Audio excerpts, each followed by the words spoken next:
Este es The Other Side of the Cup, un lugar donde el café es mucho más que una bebida, un espacio para explorar la ciencia, las personas y las historias detrás de cada taza.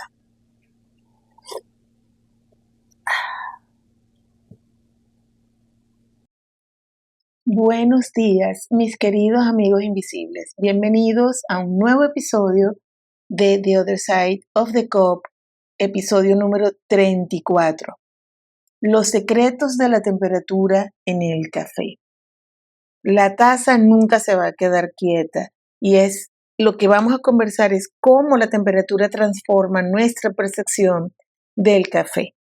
La tesis central que yo tengo en este podcast es que una taza no va a tener nunca un único perfil sensorial que está fijo y que es inamovible. Mientras el café se está enfriando, va a cambiar todo lo que es la liberación de compuestos aromáticos volátiles. También va a cambiar la respuesta de nuestros sistemas gustativo y olfativo y cambia la manera en que el cerebro empieza a percibir, a integrar todo lo que es aroma, gusto, textura y temperatura. Por eso, el café no necesariamente va a desarrollar nuevos sabores a medida que él va pasando de caliente a tibio y luego a frío. Lo que va a cambiar es cuáles señales van a estar disponibles, cuáles señales van a dominar y cómo se va a combinar todo esto en nuestra percepción. Yo soy María Esther Tommy López, autora de este podcast, y el café que yo estoy tomando hoy es un Huehuetenango de Guatemala. Este es nuestro café 100% orgánico y certificado Bear Friendly. Es un proceso lavado y es un blend en verde de cultivares de típica Borbón, Catuai y Caturra, una bomba, desarrollado por la Asociación Civil Guava en Huehuetenango. Tiene dark chocolate, berries, tiene una acidez media y tiene una sensación en boca que es bastante siropi. El tostado es medio, este es un tostado que nosotros recomendamos para espresso, para bebidas con leche y por supuesto para drip.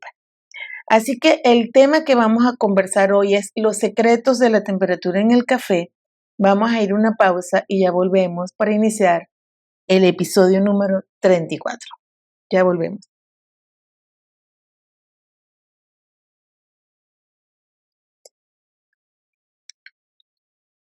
Estamos de vuelta en el episodio 34 de The Other Side of the Cup, los secretos de la temperatura en el café.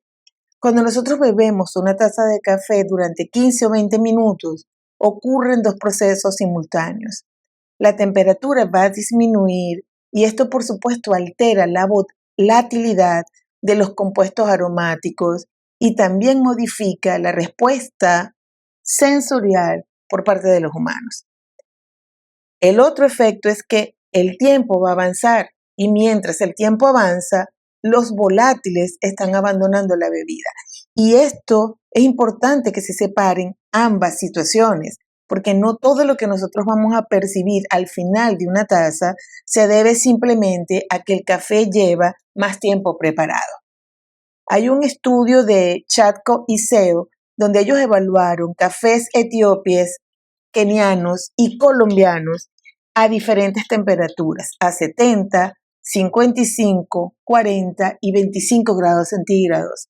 Y ellos encontraron que 18 atributos sensoriales cambiaron significativamente con la temperatura, mientras que 7 cambiaron con la variedad.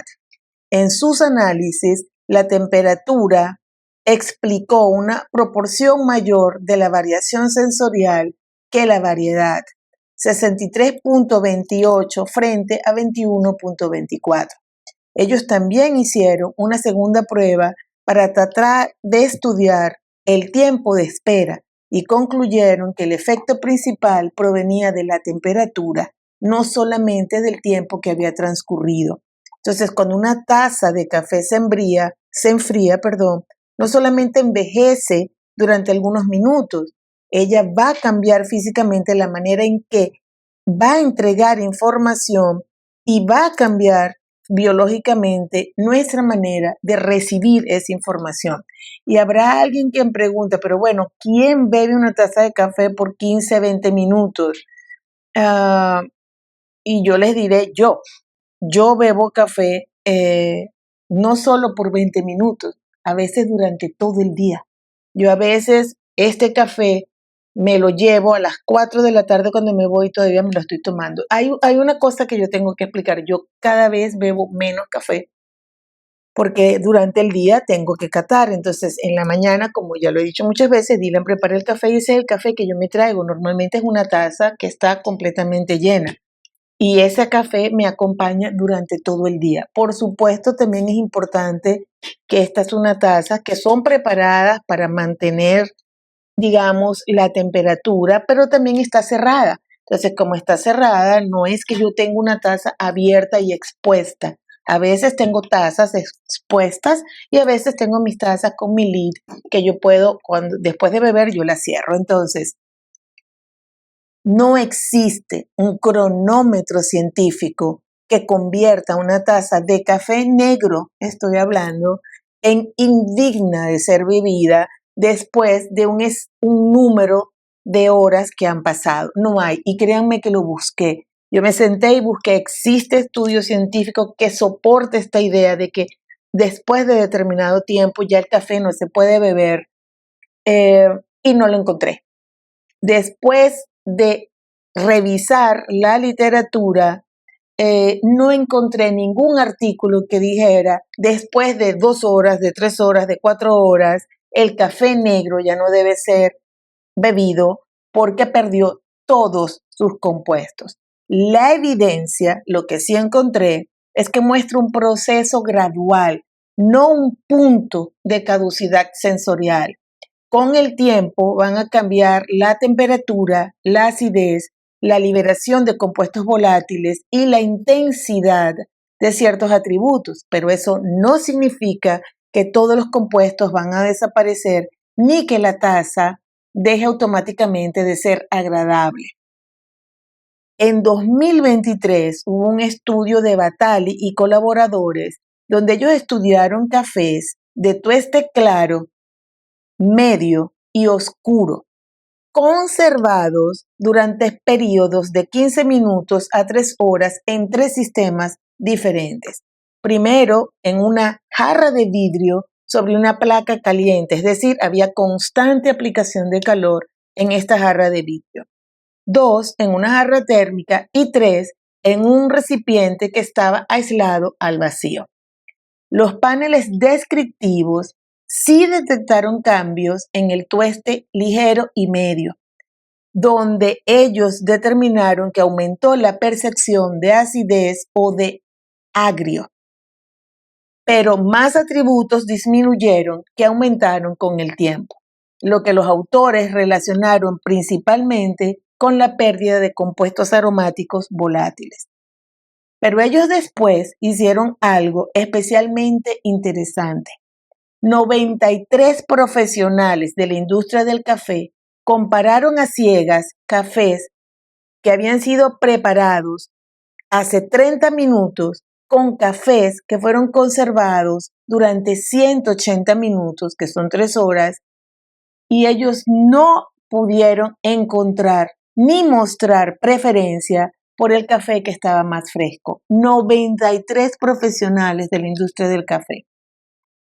Entonces, los cambios podían existir sin reducir necesariamente el agrado general. Que una taza haya cambiado no significa que necesariamente se puso peor. Este estudio, por supuesto, validó mi experiencia personal porque yo encuentro la taza agradable. ¿Es la misma de la mañana? No, pero el café es bebible. Yo no lo voy a botar, yo me lo voy a beber. ¿Por qué yo tardo tantas horas? Porque estoy entretenida, porque tengo que tostar, porque estoy caminando, porque estoy haciendo cosas, estoy atendiendo el teléfono, estoy escribiendo. Entonces, por supuesto, el café no lo cargo conmigo y de repente me acuerdo, quiero café y voy, busco mi taza y la bebo. Así que Esta es mi realidad. Yo un café me lo puedo beber 3, 4 horas sin ningún problema. Entonces, este estudio de Batali evaluó café mantenido en diferentes tipos de jarras y aquí hay que hacer la separación. Ellos no estudiaron una taza que estaba abierta sobre un escritorio durante todo el día. Ese no fue el estudio. Por eso yo no puedo extrapolar los resultados como una prueba de que cualquier café en cualquier recipiente va a permanecer igual durante horas. Pero lo que sí demostró es esta regla comercial que existe de que el café después de 30 minutos ya no corresponde necesariamente a un café que está bueno y en consecuencia debemos botarlo. No.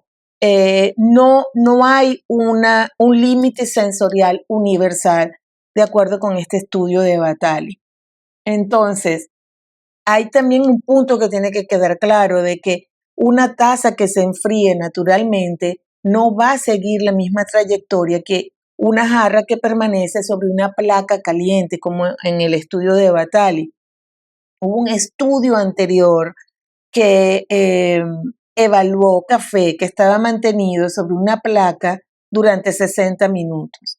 Y el panel sensorial en este caso detectó que habían cambios en notas herbales después de 45 minutos y cambios en el carácter de quemado, ahumado, frutal, cítrico y acidez a los 60 minutos. Entonces, el resultado no significa que todo el café se daña después de una hora. Significa que continuar aplicando calor, por supuesto, va a transformar la bebida. Y el café no es que fue preparado y se dejó, no, es que tiene constantemente aplicación de calor en una temperatura que, by the way, es elevada y esto va a acelerar reacciones químicas y va a modificar el perfil. Entonces, hay 3 situaciones que yo quiero separar.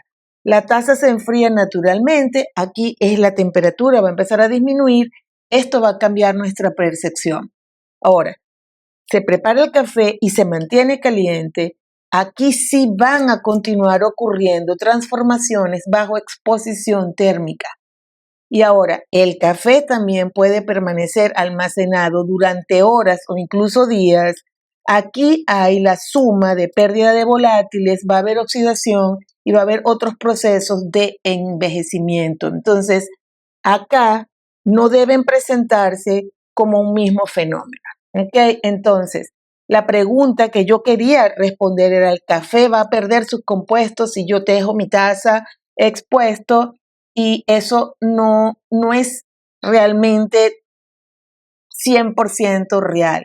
Lo que va a ocurrir durante las primeras horas es que el perfil químico y aromático va a cambiar de manera selectiva. Los compuestos volátiles, que son responsables de buena parte del aroma, van a pasar de la bebida al aire, van a oxidarse, van a degradarse, van a cambiar en su concentración relativa y van a dejar de dominar la experiencia sensorial. Al mismo tiempo, otros componentes van a permanecer en la bebida. Entonces, el café no es que se convierte automáticamente o repentinamente en agua sin un contenido químico. Aquí el estudio de Batali concluyó que durante las primeras 3 horas, más atributos sensoriales disminuyeron que aumentaron. Es decir, que no hubo nuevos compuestos que vinieron por esa exposición por el tiempo. Los autores propusieron que la pérdida de aroma volátil era probablemente la principal preocupación durante este tiempo y también observaron que hubo cambios en el pH y en la acidez titulable. Entonces, con el tiempo, la manera clara de decir esto es que el café no se queda sin compuestos, va a perder algunos aromas, va a cambiar la proporción entre señales y va a reorganizar lo que es su perfil sensorial. Entonces, cuando almacenamos el café durante un periodo más largo, hubo un estudio de Pérez Martínez y colaboradores donde ellos almacenaron bebidas de café a 4 y 25 grados centígrados durante 30 días y analizaron 47 compuestos volátiles. Y ellos encontraron que los cambios avanzaban mucho más lentos bajo refrigeración. Con el almacenamiento, las bebidas perdieron intensidad aromática y frescura y desarrollaron notas que no eran deseadas, incluido como un aroma que era rancio, especialmente cuando estaba a 25 grados centígrados. Entonces, el envejecimiento fue progresivo, pero el estudio no identificó una hora exacta durante el primer día en el cual la bebida pasara repentinamente de buena a inaceptable. Entonces, en términos de seguridad, que era mi pregunta también, ok, digamos que dejemos a un lado el perfil sensorial. ¿Qué pasa en términos de seguridad alimentaria?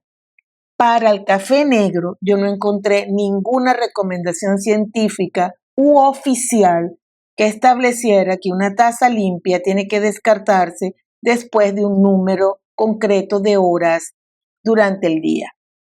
Y esto cambia completamente, por supuesto, cuando el café contiene ingredientes añadidos, como por ejemplo leche o sirope o algo de esto, ¿no? Por ejemplo, lo que yo sí encontré es que en el café con leche la conversación cambia completamente. Una vez que nosotros añadimos leche o crema, ya no hablamos solamente de que hay pérdida de volátiles, oxidación o cambios sensoriales.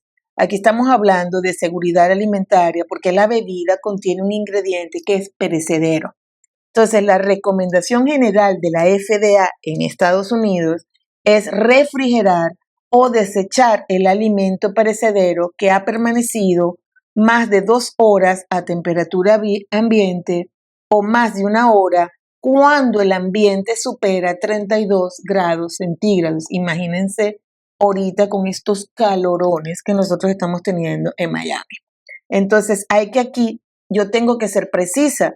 Un café con leche no se vuelve no se vuelve automáticamente peligroso cuando cumple 1 hora en una habitación normal. El límite general oficial es de 2 horas, pero tampoco yo puedo aplicar los estudios del café negro para justificar que ustedes se beban un café con leche toda la mañana. O sea, que lo dejen abandonado toda la mañana y se lo beban a las 3 horas. No, porque es diferente. Yo no bebo café con leche. Entonces, eso quería aclararlo, de que si bien es cierto que el café negro yo no encontré, digamos, esa hora límite cuando se trata de café con leche, con sirops, con cremas, donde hay un ingrediente perecedero dentro de la bebida, la situación cambia normalmente. Y si están en Miami, peor, porque o en verano, en sus países donde hay mucho calor en la época de verano, entonces ahí la recomendación es 1 hora. Y cuando estamos en una temperatura ambiente normal, digamos en un coffee shop y están trabajando y se les ha ido olvidando, la recomendación son 2 horas. Entonces, yo puedo volver varias horas después a una taza de café negro y todavía disfrutarla. Pero, como les repito, es mi percepción personal. Yo todavía la disfruto.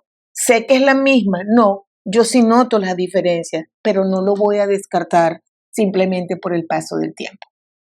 Vamos a ir a una pausa y ya volvemos para continuar conversando de este tema.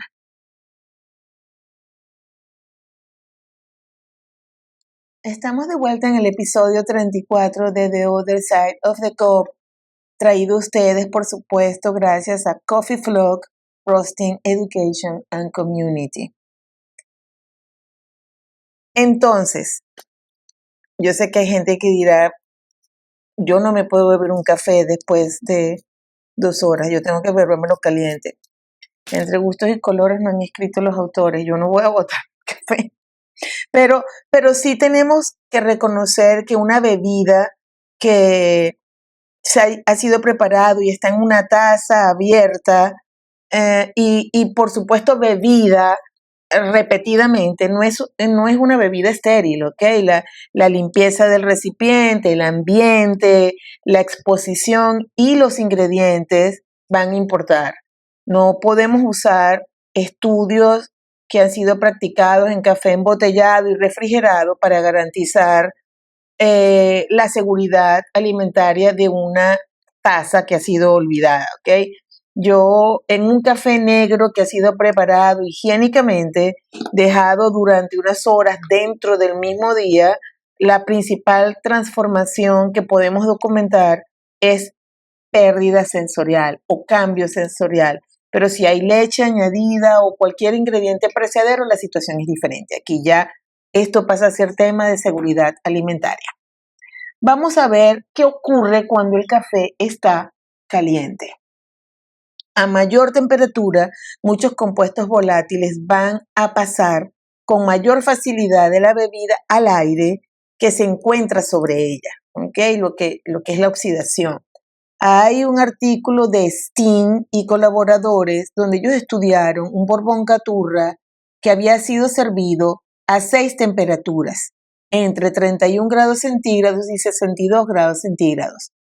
La liberación de volátiles aumentó especialmente cuando estaba por encima de 40 grados centígrados. Algunos grupos de compuestos, incluidos lo que eran alquilpiracinas, cetonas, furanos y piridinas, aumentaron de manera particularmente marcada a 50 grados centígrados o más. Las muestras que estaban entre 50 y 62 grados centígrados se asociaron sensorialmente con una mayor intensidad general, con un carácter tostado y con el gusto amargo. Entonces, esto me permite aquí hacer una distinción importante, y es que más aroma liberado no necesariamente significa que hay una mayor claridad aromática. Una taza que está muy caliente puede sentirse intensa, pero la sensación térmica, el carácter tostado, el amargo y la liberación simultánea de muchos volátiles pueden dificultar la separación de notas individuales. Es decir, son tan marcadas que yo no puedo distinguir notas particulares. Entonces, esta última idea es una interpretación sensorial razonable de todos los resultados de este estudio que les mencioné de Steen y colaboradores, pero no es una regla que está demostrada y que debemos aplicar en todos los cafés. Entonces, cuando el café está muy caliente, la conclusión es que puede hablar mucho más fuerte, pero no necesariamente hablar más claro, si me explico. Por eso siempre hay que dejarle un descanso. Tú no te bebes el café cuando está recién preparado, aparte porque te vas a quemar la boca. No tiene sentido. Pero ¿qué pasa cuando el café va de caliente a tibio? En el estudio de Steen, las muestras servidas entre aproximadamente 31 grados y 44 grados centígrados estuvieron más asociadas con descriptores como dulce, agrio y tabaco, mientras que las temperaturas superiores estuvieron, como ya dije, más asociadas a intensidad, a un tostado más oscuro y a amargo. Entonces, esto no significa que todos los cafés se van a volver más dulces cuando estamos a temperaturas entre 31 y 44 grados. El estudio utilizó un café específico y un panel que estaba determinado. Hubo un estudio también de Chatko y Seo, donde también ellos mostraron una separación clara entre cafés que habían sido evaluados a 70 y 55 grados centígrados y otros que fueron evaluados a 40 y 25 grados centígrados. La temperatura en este caso modificó aromas, sabores, gustos y sensaciones en boca. No produjo una misma trayectoria universal para todos los atributos ni para todas las variedades de café. Por eso, aquí es correcto afirmar que no es tampoco cierto que el café va a mejorar cuando se enfría. Al enfriarse, lo que está ocurriendo es que cambia la dominancia relativa de sus atributos y esto puede hacer que algunas características se vuelvan más perceptibles mientras otras van a disminuir. La dulzura. Aquí es importante porque hay gente que dice, no, deja que pase el tiempo porque muestra la dulzura. Aquí hay que hacer una corrección importante. El café, cuando se prepara, puede contener cantidades medidas de glucosa, fructosa, arabinosa y posiblemente otros carbohidratos que son residuales. Sin embargo, estas concentraciones suelen ser muy pequeñas y van a disminuir cuando el tostado es más oscuro, por supuesto. Entonces, hubo un estudio de Rung y colaboradores donde ellos analizaron cafés que habían sido preparados en prensa francesa. En los tostados medios y más oscuros, más desarrollados, el total de azúcares medidos fue inferior a aproximadamente 0.2 miligramos por litro. En los cafés lights más ligeros, superó a 0.9 miligramos por litro.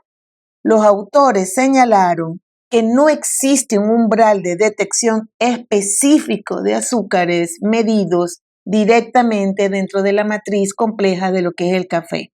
Los umbrales publicados en agua se encuentran aproximadamente dentro de un rango de 1 a 6 miligramos por litro, dependiendo de azúcar, del método y de la persona.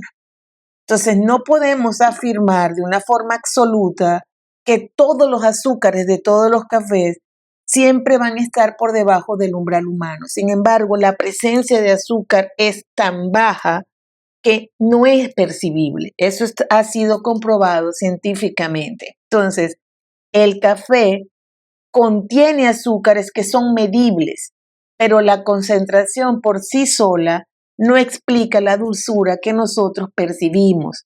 Su contribución gustativa, porque acuérdense que el dulce es un gusto, no es un sabor, su contribución gustativa probablemente es muy limitada, es variable y siempre va a depender de la matriz. Entonces, el mismo estudio que yo les estoy mencionando de Rung y colaboradores, ellos produjeron un resultado fascinante sobre la acidez.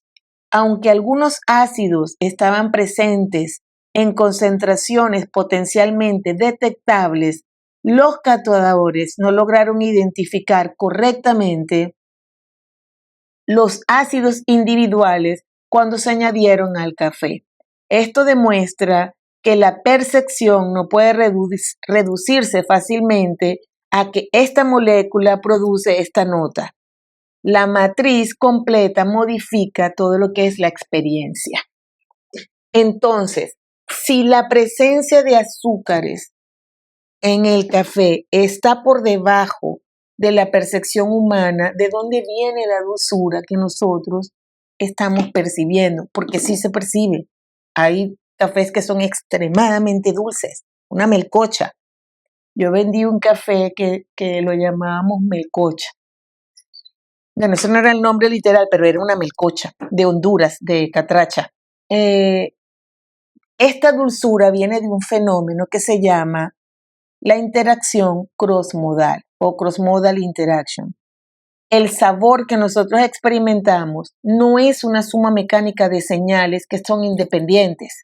El cerebro está integrando gusto, aroma retronasal, que es este aroma que nosotros percibimos cuando ya tenemos la bebida en la boca, temperatura, textura, aroma ortonasal, que es cuando olemos, pero todavía no nos hemos llevado la bebida a la boca, la expectativa y las asociaciones aprendidas. Entonces, esta percepción de dulzura puede aumentar cuando un aroma está mentalmente asociado con alimentos que son dulces, aunque la concentración de azúcar no haya cambiado. Entonces, en un estudio clásico de Stevenson, Prescott y Box, mostraron que ciertos aromas modificaban la percepción del gusto. El aroma de caramelo, percibido como dulce, aumenta la dulzura que se está atribuyendo a soluciones con sacarosa, pero también redujo la percepción de acidez en soluciones que tenían ácido cítrico. Otros aromas podían incluso reducir la dulzura. El efecto dependía totalmente de la asociación y la congruencia que existía entre olor y gusto.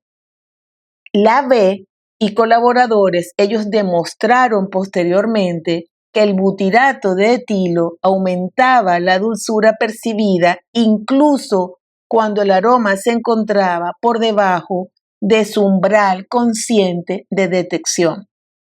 Y el butirato de etilo, por supuesto, ellos lo añadieron para tratar de incrementar lo que era la percepción. Otro aroma probado, el maltol, no produjo el mismo efecto en las mismas condiciones. Y esto refuerza que no basta con añadir cualquier olor dulce. El efecto va a depender de la identidad, de la concentración, de la congruencia y del contexto del estímulo. Cuando en el café, cuando hay aromas que evocan caramelo, miel, vainilla, chocolate, frutas maduras, frutas deshidratadas, esto contribuye a que nuestro cerebro interprete la experiencia como que es dulce, aunque, les repito, el estímulo gustativo producido por el azúcar que de verdad existe sea bastante débil. Pero tenemos que presentarlo esto como un mecanismo que es plausible y respaldado por estudios de interacción aroma-gusto. No es una prueba de que cada nota frutal de cada café tiene que aumentar automáticamente la dulzura. Esta dulzura no vive solamente en la lengua, también se construye, como ya dije, cuando el aroma está integrando estas aromas asociados con experiencias que él ha tenido también, y a esto se le suma la textura, todo lo que es intensidad, viscosidad, pero también la temperatura que tiene la bebida. Existe en la ciencia lo que se conoce como el umbral de reconocimiento o umbral de detección, y esa es como la concentración mínima que es requerida para que una persona pueda detectar o correctamente identificar lo que es, en este caso, el gusto del dulce. Entonces, el aumento de la dulzura inducido por el aroma es lo que se conoce como el cross-modal interaction que ya he mencionado. Y entonces, él se describe como, se le llama en inglés como aumento de la dulzura inducido por el aroma. Entonces, no es que a medida que el café se enfría, el azúcar va a mejorar. El café contiene azúcar, que son residuales, pero después de que ha sido tostado y después de su preparación, su concentración suele ser demasiado baja para explicar correctamente lo que es la dulzura que nosotros estamos percibiendo en la taza. Entonces, lo que nosotros llamamos dulzura en gran medida es una percepción multisensorial que es creada por el aroma, por la acidez, por el amargo, por la viscosidad y por todas las asociaciones que son aprendidas. Entonces, a medida que el café se enfría, la cantidad química de azúcar no está aumentando. Aquí lo que ocurre es que el calor intenso va a interferir menos con la percepción. El amargo y la acidez pueden volverse menos dominantes o estar, digamos, equilibradas de una manera diferente. Los aromas retronasales se vuelven más fáciles de separar e identificar, y los aromas que están asociados con frutas, con caramelo, vainilla, etcétera, crean una mejora del dulzor que nosotros estamos recibiendo y que es inducido por el aroma. Entonces, no, la taza no se vuelve más dulce per se, porque hay más azúcar, Lo que cambia es la manera como los diferentes compuestos están interactuando entre ellos. Entonces, hay a veces donde este paso de caliente a tibio no aumenta la dulzura que estamos percibiendo.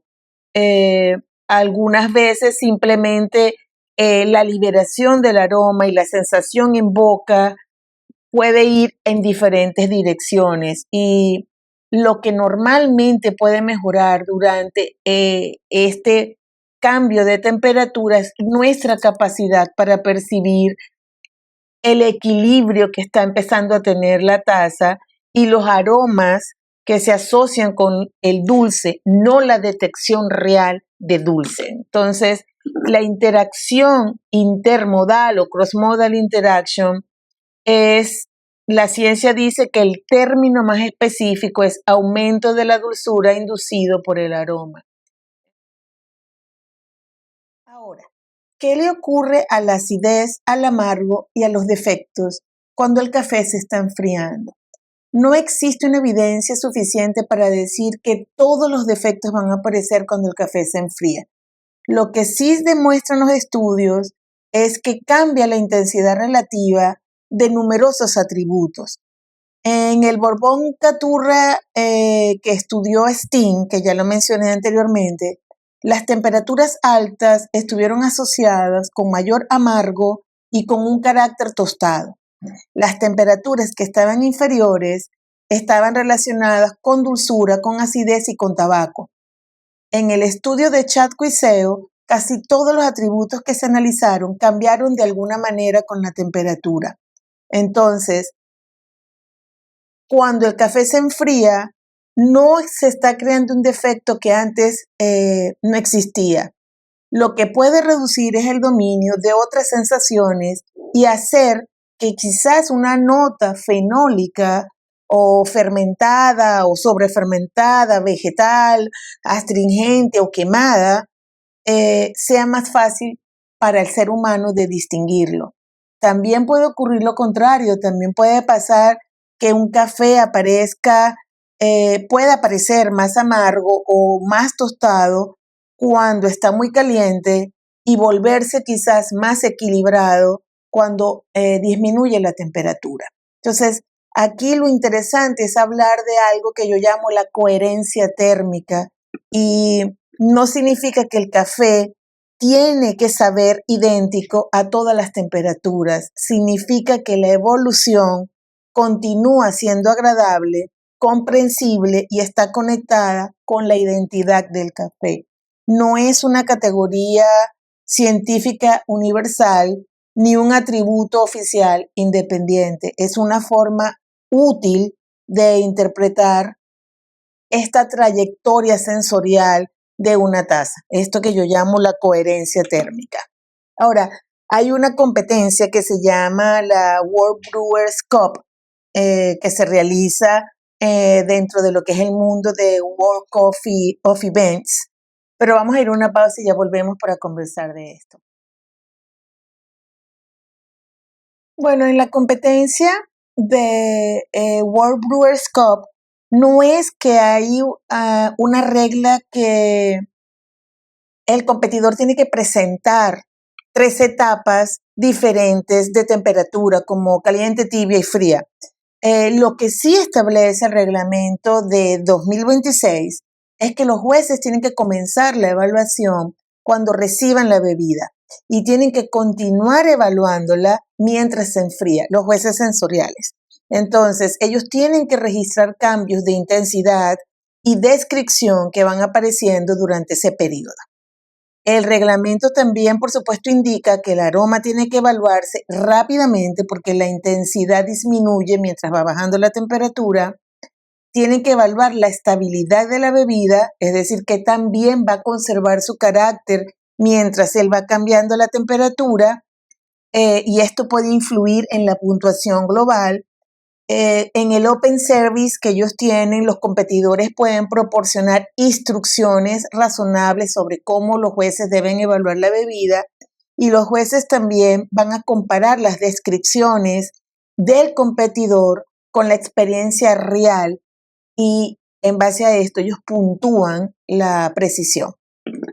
Entonces, de allí que muchos competidores, ustedes se van a dar cuenta que dicen cuando está caliente van a encontrar estas notas, cuando baja la temperatura van a encontrar, y en la etapa final ustedes van a encontrar esto. Entonces, es como una estrategia de presentación y de predicción sensorial. No es una estructura de 3 etapas que la competencia exige. Entonces, por supuesto, ellos no inventaron la evolución térmica de la taza. Ellos lo que hicieron fue convertirla en una parte explícita del protocolo. Entonces, el juez tiene que observar el café en movimiento y el competidor tiene que demostrar que él entiende esa trayectoria.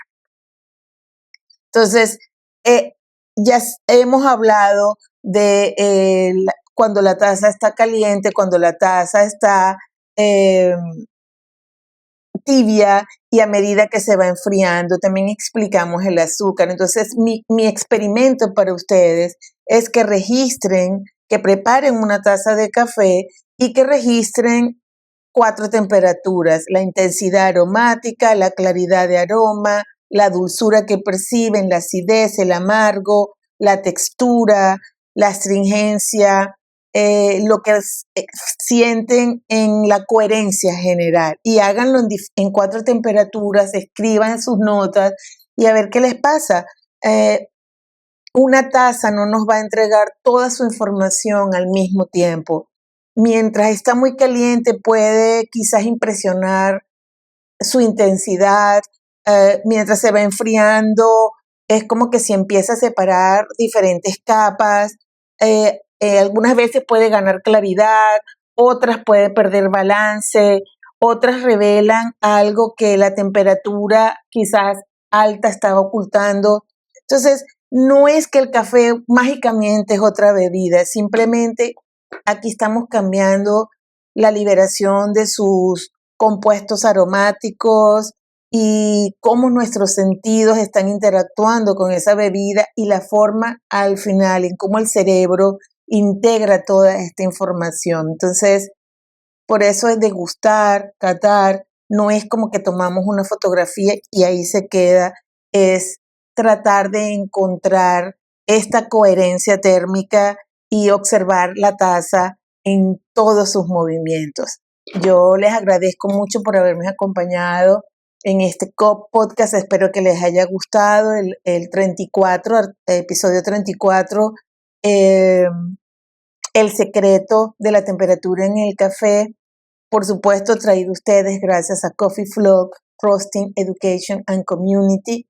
Y nos vemos en el próximo episodio, mis queridos amigos invisibles. Que tengan una linda semana.